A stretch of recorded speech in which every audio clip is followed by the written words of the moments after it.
children. Good afternoon, madam. Thank you. Welcome. पहा आता मी गोष्ट सांगणार आहे आणि तिकडे सर. गोष्ट आवडते सगळ्यांना? हो. गोष्ट जे नीट ऐकणार आहे त्यांनाच मी विचारलेल्या प्रश्नाची उत्तरे येणार आहेत.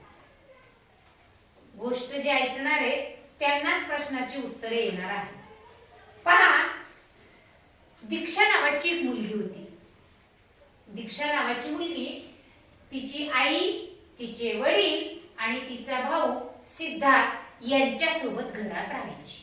आपण पण राहतो की नाही? आपल्या आई, वडील, भाऊ, बहीण, आजी, आजोबांसोबत कुठे राहतो आपण? घरात. कोण राहायची? दीक्षा. दीक्षा राहायची. त्यांचं घर पत्र्याचं होतं. कशाचं होतं? पत्र्याचं होतं आणि शहराच्या बाहेर होतं. शहरात होतं का दीक्षाचं घर? नाही. तर कुठे होतं मग? शहराच्या बाहेर होतं. तिचे वडील रिक्षा चालवायचे आणि आई काय करायची? दुसऱ्यांच्या घरी जाऊन घरकाम करायची. दीक्षाचे वडील काय करायचे? रिक्षा चालवायचे. आई काय करायची? दुसऱ्याच्या घरी जाऊन काम करायचे. दुसऱ्यांच्या घरी जाऊन घरकाम करायची. कोणाची आई? दीक्षाची आई. दीक्षाचे. सगळे सकाळी लवकर उठायचे. बघा, दीक्षा तिच्या आईला स्वयंपाकात मदत करायची. तुम्ही करता? हो. अगदी तसंच सिद्धार्थ वडिलांना रिक्षा स्वच्छ करायला मदत करायचा. तिचा दुसरा आणखी एक भाऊ होता, त्याचं नाव कुणाल होतं. तो कुणाल जवळच्या नळावरून घरी पाणी भरायचा. काय करायचे सिद्धार्थचे वडील? दररोज सकाळी रिक्षा स्वतःचा घेऊन घराच्या बाहेर पडायची. सगळ्यात अगोदर दीक्षा तिच्या लहान भावांना शाळेसाठी तयार व्हायला मदत करायची. आपण करतो की नाही? त्याला आंघोळ घालणं, त्याला शौचास नेणं, शौचावून आल्यानंतर त्याला स्वच्छ करणं, आपले हात साबणाने धुणं, त्याला आंघोळ घालणं, कपडे घालणं, शाळेसाठी तयार करणं. तसं दीक्षा तिच्या लहान भावांना शाळेसाठी काय करायची? ती तयार व्हायला मदत करायची. आई सगळ्या मुलांना घेऊन शाळेत सोडायला जायची. कोणाची आई? दीक्षाची आई. दीक्षाची आई. मग ती बस पकडून तिचं ती कामाला जायची. तिच्या सगळ्या मुलांना शाळेत सोडवणं झालं की मग ती कुठे जायची? कामाला जायची. तिच्या कामावर. संध्याकाळी मुले स्वतःच शाळेतून घरी यायची. दीक्षा पटकन काहीतरी खायला करायची. सगळेजण ते खाऊन घ्यायचे. शाळेतून आल्यानंतर आई घरी आल्यावर स्वयंपाकाची तयारी करत असताना मुले आईला विचारायची, आई आम्ही तुला काही मदत करू का? कामावून आई जेव्हा घरी यायची तेव्हा सगळेजण घरचे कोण कोण?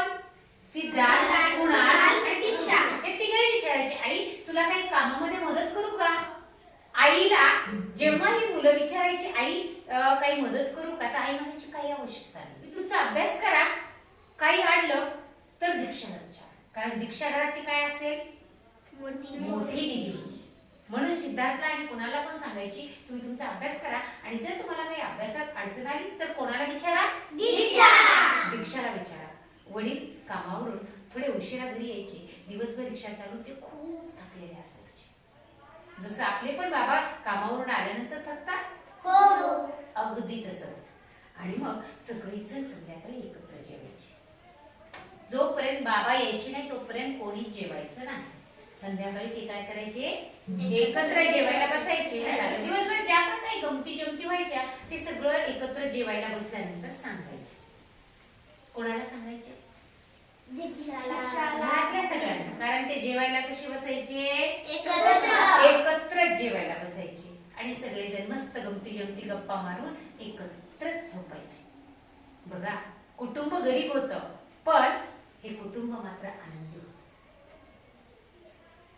मग माझ्या प्रश्नाचे एका तुम्ही आता उत्तर द्यायचे. गोष्ट ऐकली सगळ्यांनी? हो. आवडली गोष्ट? हो.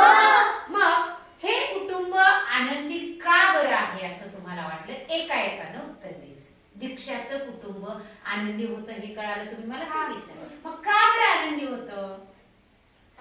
मोठ्याने सांगायचं. कारण ते एकत्र बसून जेवायचे. छान. एकत्र बसून जेवायचे म्हणून दीक्षाचं कुटुंब आनंदी होतं. एकत्र गप्पा गोष्टी एकत्र गप्पा गोष्टी मारायचे म्हणून आनंदी होतं. एकमेकांना मदत करायची. एकमेकांना मदत करायचे म्हणून आनंदी होतं. बरोबर आहे? सांगा. एकमेकांसोबत सगळेजण झोपायला जायचे. बरोबर आहे, म्हणून आनंदी होतं. सांगा आणखी. आणि सांगा, छान बरोबर आहे, उत्तर दिले तुम्ही. सांगा का आनंदी होतं. सगळ्यांनी गोष्ट ऐकली. सांगा. एकत्र जेवण करायचे ते. छान. आणखी. जेवण करताना गप्पा मारायचे. आणखी. घरातील काम करायचे. घरातील काम एकट्याने करायचे का नाही?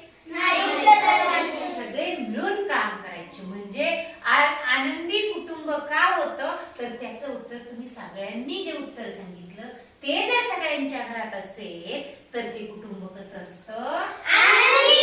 छान. गोष्ट आवडली? हे कुटुंब कसं असेल? आनंदी तर होतच, पण आणखी कसं असेल बरं? त्याला आणखी काय दुसरं नाव म्हणू शकतो आपण? खुश असणारं कुटुंब. बरं, आणखी? एकमेकांची काळजी घेणारं कुटुंब. घेत होते सगळेजण एकमेकांची काळजी? बघा, आता तुम्ही काय करायचं, कुटुंबातील सगळ्या व्यक्तींची छोटे छोटे फोटो तुम्ही वहीवर चिटकवायचे. त्याखाली नाव लिहून आणायचे. आई, बाबा, आजी, आजोबा, आई किंवा ताई, दादा, त्यांची नावं खाली लिहायची. लिहिणार?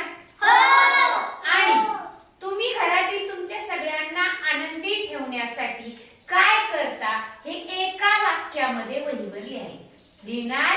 छान. हा होता आपल्या इयत्ता 4थी वर्गाच्या पुस्तिकेमधील मूल्यवर्धन उपक्रम.